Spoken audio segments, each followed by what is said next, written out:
Here's the second thing that will change the world. I combine this idea of oneness, and I didn't place any limit on God, on the time-space continuum. This is the second thing.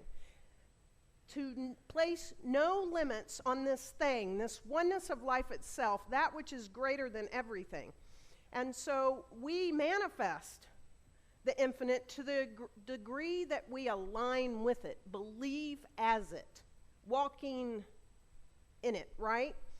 Because we know that it is done unto us as we believe. Okay, this second one is so important right now. Just stay with me. Because it is time, small group of people, to up our game. It's time to up our game.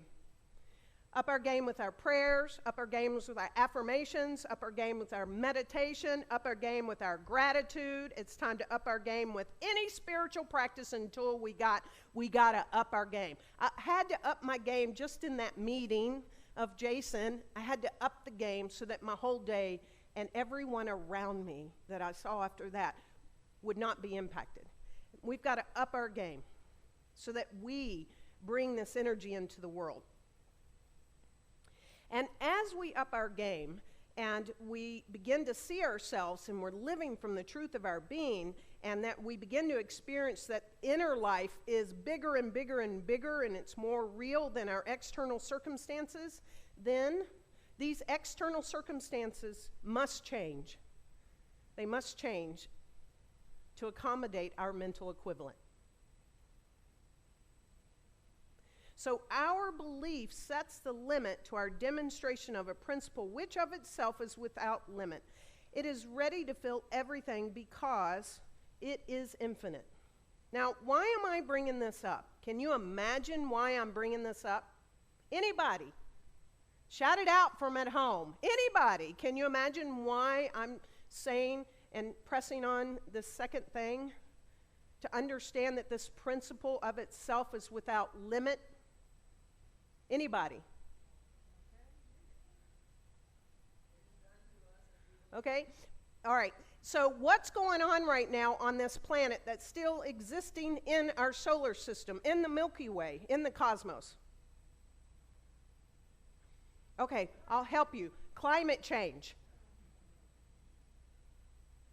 This is what we were talking about yesterday as a core council. We were talking about two key topics. And I use the word topics because Dr. Tracy Brown taught me not to use the word issue.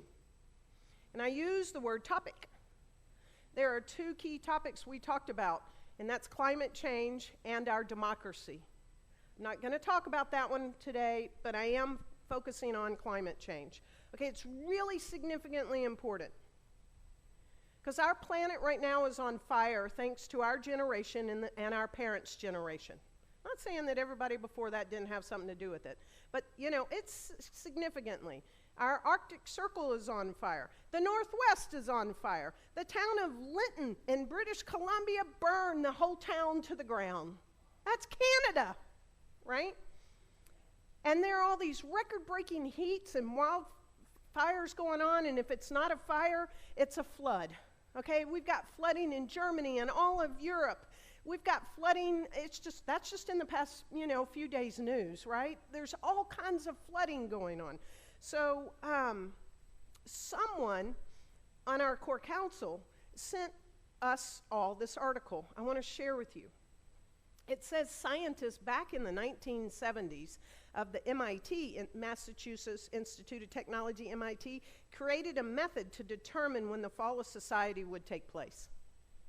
1970, created a method. Want to guess when it is? Back in 1970, that method, the fall would take place sometime in the middle of the 21st century, somewhere around 2040. And their projections have been right so far. And now new analysis is suggesting this, right? So this is not a downer, don't worry, but 1972, this team of researchers studied the risk of doomsday scenario and the limited availability of natural resources. And it goes on, and it talks about, like, this is the time. But the woman that now presently has looked at this study that was done back in 1970 says the great thing is her study concluded that society has about another decade. I want y'all to hear this, everybody. Another decade to change courses and avoid collapse by investing in sustainable technologies and equitable human development.